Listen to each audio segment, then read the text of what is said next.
Амбасадоре Тимониев, ви благодарам за прифатеното интервју. Би сакал веднаш да почнеме со прашањето во однос на тоа како го оценувате изборниот процес кој што го имавме, особено изборниот ден кој беше на 15 јули. Добър ден.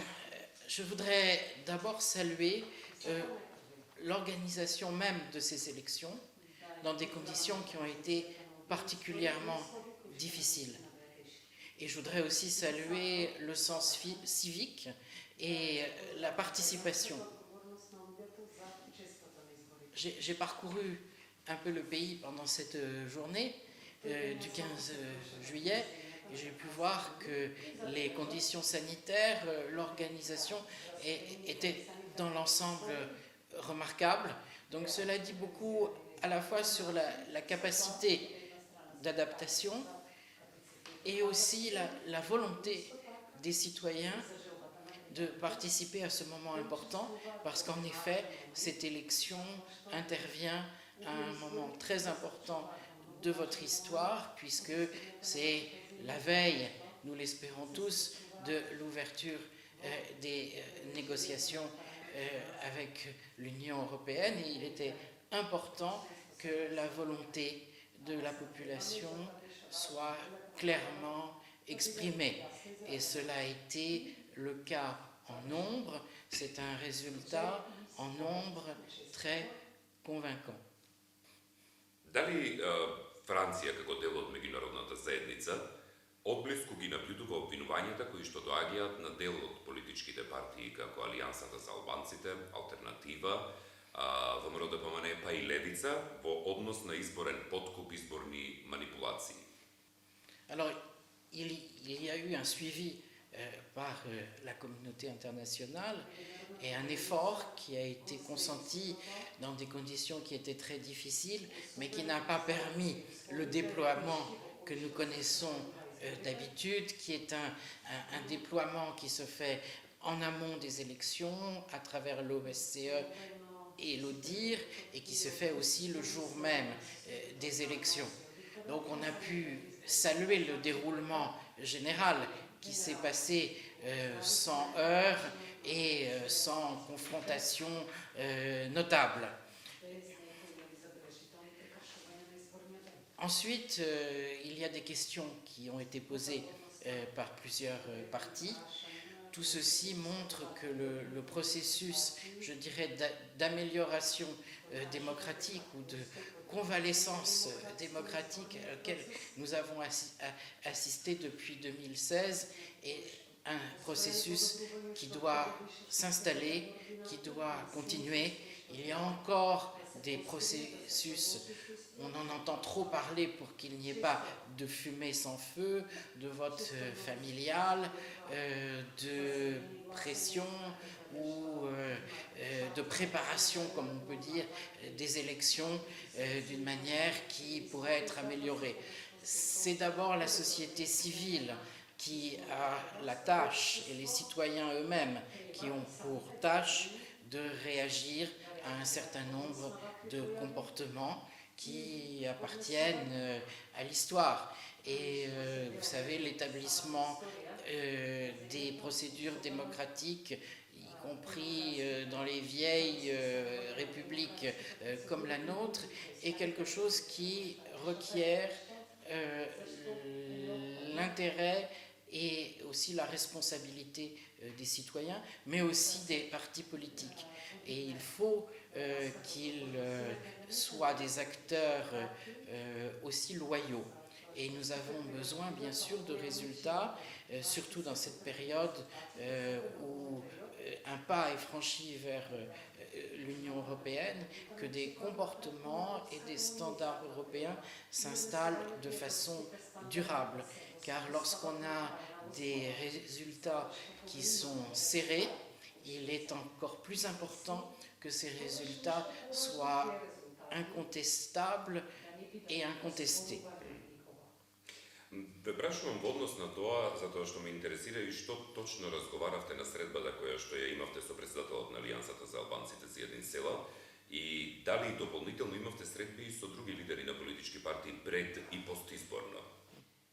Alors c'est mon métier de parler avec les dirigeants des partis politiques, car il y a un grand intérêt de mes autorités pour le progrès de ce pays vers l'Union européenne et envers un processus démocratique qui est animé par les partis politiques et qui ont une légitimité en soi pour créer l'expression de la volonté du peuple. Je dois dire que nos entretiens ont surtout porté sur nos attentes. Et nos attentes, c'est bien sûr que se forme aussi rapidement que possible un gouvernement, qu'on tire les leçons du passé. Il n'est jamais bon de s'installer dans une longue période d'incertitude, d'autant plus que les défis économiques, les défis sociaux, l'impatience d'une grande partie de la population est ce qu'elle est. Les partis politiques, je crois, en sont conscients.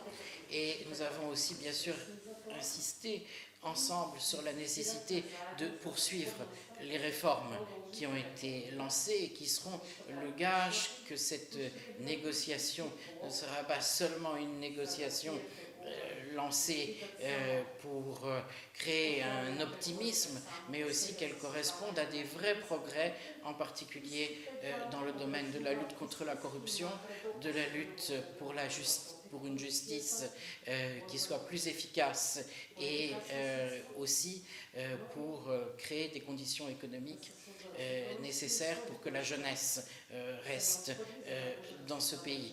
Donc nos discussions ont été plutôt, je dois dire, des discussions de fond. Nous avons des grandes attentes. Nous savons que les autorités, de quelque parti qu'elles soient, ont de grandes attentes envers la France, mais aussi nous avons des attentes envers ce pays, et c'est-à-dire qu'il se remette rapidement sur la voie efficace de réforme. Токму во оваа насока ми беше и следното прашање, веќе делумно го одговоривте, а би сакал само мала една по-концизност во однос на тоа. Дали од одговлекувањето на составувањето на новата влада, како што се случуваше во 2016-та, да речеме, може да придонесе за проблематизирање на процесот започнувањето на пристапните преговори, како што се случи во 2016-та? Alors, il y a une grande bienveillance envers la Macédoine du Nord, qui a fait de très grands efforts, en particulier de réinsertion régionale, qui a fait un effort dans le vote de nombreuses réformes. Il y a donc une bienveillance globale envers ce pays. Mais nous avons aussi nos soucis. Comme vous le savez, il va falloir régler l'affaire du Brexit. Il va falloir aussi mettre en place le plan très ambitieux lancé grâce à la dynamique franco-allemande. Donc il y a les procédures à trouver pour la distribution de 750 milliards d'euros pour la relance. Donc, si vous voulez, l'agenda européen va être un agenda à la fois très construit, très important et très tendu. C'est normal. Il faut que les Balkans de l'Ouest, et je parle là de façon globale, que la région se montre plus comme une source de solutions qu'une source de problèmes. Car la tentation peut exister, je ne dis pas immédiatement, mais sur un peu plus long terme, de mettre entre parenthèses le dossier et de dire, bon, si eux-mêmes ne font pas les efforts, nous ferons ce qu'il faut pour, bien sûr, stabiliser autant que l'on peut, mais il est vrai que la dynamique doit venir des pays concernés, elle doit venir de l'Albanie, elle doit venir, bien sûr, de la Macédoine du Nord, et donc je crois que ce qu'il faut que la question qui soit posée de qu'est-ce que nous, Macédoniens, pouvons faire pour hâter le processus et maintenir cette bienveillance réelle.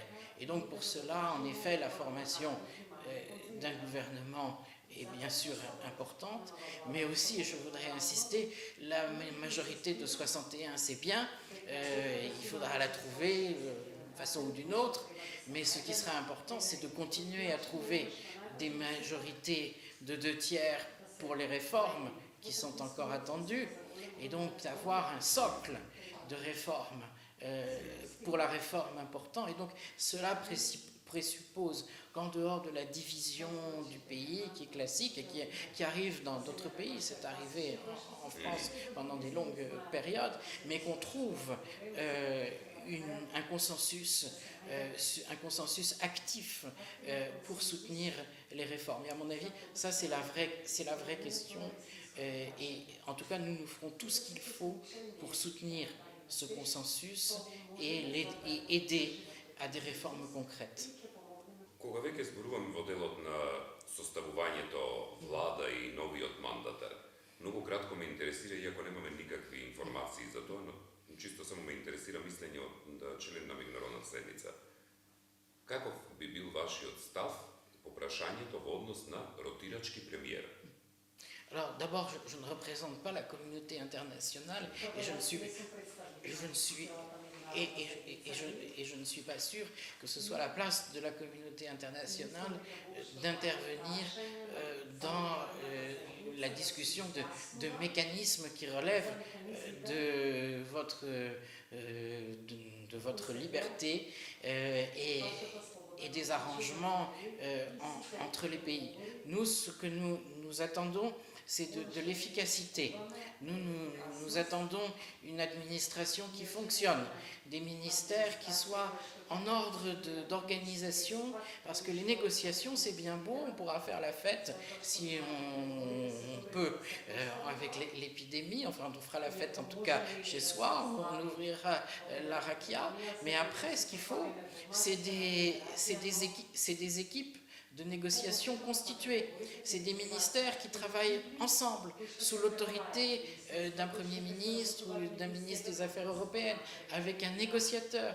Je peux vous dire que dans des pays voisins, on a mis en place, et on est en train de mettre en place des structures extrêmement pointues, avec de la coordination, avec du travail qui est déjà préorganisé. Je ne suis pas très informée pour ce qui est ici, mais je pense que c'est une priorité absolue. Alors, est-ce que la question du ministre rotatif est pour nous une question prioritaire? Je vous dirais non. Notre question, c'est celle d'une bonne équipe de négociation européenne, travaillant en bonne coordination. Est-ce que c'est le temps des innovations politique? C'est une question qui vous reste à poser. Je vous dis ce qui est notre souci, nous, c'est l'efficacité. On a besoin d'un interlocuteur efficace, responsable et stable. Кога велам меѓународната седница, мислам на Франција во неа. Во однос на составот на влада, што би значило за патот кон Европската Унија, доколку парламентарните партии кои на граѓаните предизборно им ветува ревизии или повлекување на договорите со Грција и со Бугарија, би дошле до потребното мнозинство за формирање на таа влада, што би значило тоа за Франција? Alors, j'avoue que j'ai un peu de mal à comprendre la question, puisque aucun parti n'a à lui seul 61 voix, et encore moins les 2/3 pour réviser les accords, puisque même sur les personnalités qui avaient évoqué cette possibilité, elles avaient donné comme condition que ce soit qu'ils disposent des 2/3 des mandats. Donc nous avons assez, je crois, de questions immédiates pour assurer une vie décente à l'horizon de la rentrée pour ce pays. Nous avons assez de travail pour avancer sur la voie de l'Union européenne sans encore se poser des questions qui, en pratique, ne se posent pas. Il y a des textes internationaux qui obligent les gouvernements, quels qu'ils soient, qui arriveront aux affaires. Les partis politiques en question le savent. Est-ce que leur cœur bat pour tel ou tel accord? C'est une autre affaire. Il y a une loi des relations internationales, et surtout lorsqu'on va demander beaucoup à ses partenaires internationaux, qui est, vous me pardonnerez de parler latin, pacta sunt servanda. Les traités sont à respecter. Дали Франција ја одобри преговарачката рамка за Македонија и за Албанија, која како нацрт беше донесена на 1 јули, и доколку да, кои би биле забелешките кои Франција ги има? Alors d'abord pour vous dire que non seulement nous approuvons, mais nous avons travaillé extrêmement dur pour que ce cadre de négociation puisse voir le jour, puisque nous avons joué un rôle très important, comme vous le savez, pour la nouvelle méthodologie qui est en place. Donc il y aurait une certaine contradiction à ne pas soutenir ce qui est en partie notre enfant. Et cet enfant, nous le chérissons et nous souhaitons en particulier que ces dispositions, en particulier ces dispositions sur l'état de droit, qui représentent le premier socle de la nouvelle méthodologie, que ce point soit mis en pratique. Pour cela, en effet, nous avons besoin de la poursuite des réformes ici. Il y a aussi une notion qui est importante, la notion de réversibilité. C'est-à-dire que s'il y a des progrès, ils seront récompensés. Et ça, nous avons aussi beaucoup insisté sur ce point. Et d'ailleurs, nous avons aussi insisté sur ce point pour que le cadre financier pluriannuel permette aussi, vis-à-vis des Balkans de l'Ouest, de tenir un certain nombre d'engagements. Globalement, la France peut se dire contente de ce qui a été obtenu, car nous avons dit, c'est très bien d'accueillir les amis dans la maison, mais il faut qu'il y ait les moyens pour leur offrir ce qu'ils attendent. Et de ce point de vue, je pense qu'on aura de quoi travailler. Il y a encore peut-être quelques ajustements à faire avec le Parlement européen, mais nous avons de quoi travailler. Maintenant, il faut que ici, on se mette au travail. Et il est normal qu'il y ait la cuisine de construction d'un gouvernement, mais il ne s'agit pas de dire on fait simplement, on tient un an. Non, il faut se mettre vraiment au travail avec une idée, et aussi ça suppose avec l'opposition, je ne sais pas qui sera le gouvernement ou l'opposition, personne ne sait, il s'agit de se mettre d'accord sur un consensus de la voie européenne, sur une série de réformes. Il s'agit de travailler ensemble sur ce sujet et pas simplement d'essayer de mettre sous le tapis des affaires gênantes ou des questions qui seront non résolues. Nous attendons réellement des progrès et nous attendons réellement un engagement. Et bien sûr, les personnalités qui seront choisies pour ce gouvernement devront être crédibles. C'est un conseil, en tout cas, qu'on peut donner, qu'elles soient des personnalités qui aient un engagement européen, qui aient un engagement pour les réformes. Et de ce point de vue-là, oui, nous regarderons de très très près. Nous avons besoin à la fois d'un gouvernement responsable qui soit installé pour le plus longtemps possible, mais aussi avec un programme actif. Et je suis sûre que le pays a la volonté profonde de ce progrès. Il faut que les partis politiques se montrent à la hauteur. За крај, има ли нешто што сакате да додадете, а не ве праша? Alors, pour vous dire que notre cœur de Français va battre un petit peu à Kouchevo, parce que nous nous souvenons que lorsque la République française était un peu seule à faire ses innovations, puisque l'Europe était l'Europe des monarchies, il y a eu ces hommes épris de liberté qui ont eu ce projet un peu fou de construire une république dans la montagne, sur les valeurs et se référant de façon explicite à la République française. Donc c'est pour vous dire que nous nous sentons proches de vous en ce jour de fête. Et aussi, bon, les fêtes ont une partie qui revient toujours, mais là je crois aujourd'hui qu'il y a quelque chose de très spécial, c'est que vous vous lancez réellement, vous allez vous lancer dans le projet européen, vous allez commencer la négociation. Alors ce n'est pas une affaire de 10 jours, Espérons que ce soit une affaire de moins de 10 ans. Mais je pense qu'on a besoin de cet enthousiasme, on a besoin de cette union aussi de toutes les forces qui ont fait que pendant au moins quelques jours, l'impossible est devenu possible et qu'on en parle encore aujourd'hui. Alors je vous dis, unissez-vous autour de l'idée européenne et Strekan Pravznik.